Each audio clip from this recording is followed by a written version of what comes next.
For 6 months, the city was terrorized by a phantom the press called the Echo. The MO was bizarre and deeply unsettling. The perpetrator would break into a home, bypass the most advanced security, and do nothing but leave a small, cheap digital voice recorder on the victim's nightstand.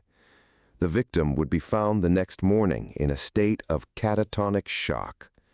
On the recorder was always a single looped audio clip. The voice on the recording was always, without question, the victim's own, whispering a phrase that made no sense.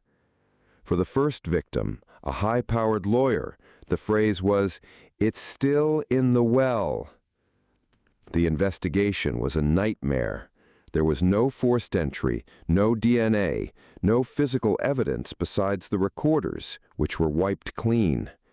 The victims, when they eventually emerged from their stupor, had no memory of the event and would break down completely when played the recording of their own voice.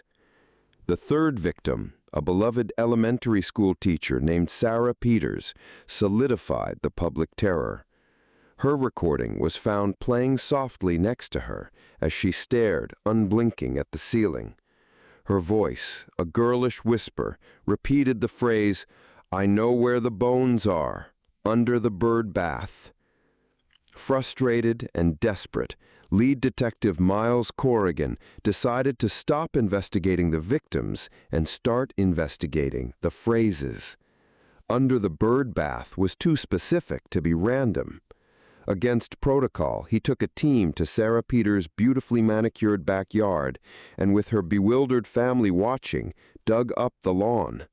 3 feet under the heavy concrete bird bath, their shovels hit something hard, a rusted tin lockbox. Inside, wrapped in yellowed cloth, were not bones, but a collection of old photographs from the late 90s and a single old-fashioned microcassette tape.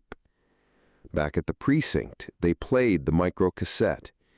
The audio was muffled, clearly recorded in secret 2 decades ago. It captured a group of college-aged kids laughing and bragging. It was Sarah Peters and the other victims. They were drunkenly detailing how they had systematically bullied and framed a quiet, awkward scholarship student for a cheating scandal, getting him expelled and ruining his future. They called it their masterpiece. And then Sarah's young voice, clear as day on the old tape, said, "Don't worry, I buried the proof. I know where the bones are, under the bird bath." The twist wasn't just that the victims were bullies.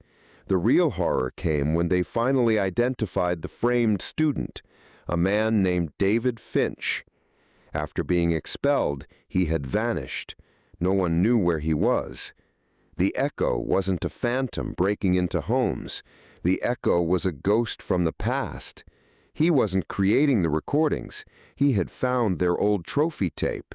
He was just a delivery boy, returning their own words to them. David Finch was never found. The police theorized he might have been the perpetrator, but there was no proof. The killer had committed the perfect crime, leaving no trace of himself, only the echo of a sin that had finally come home.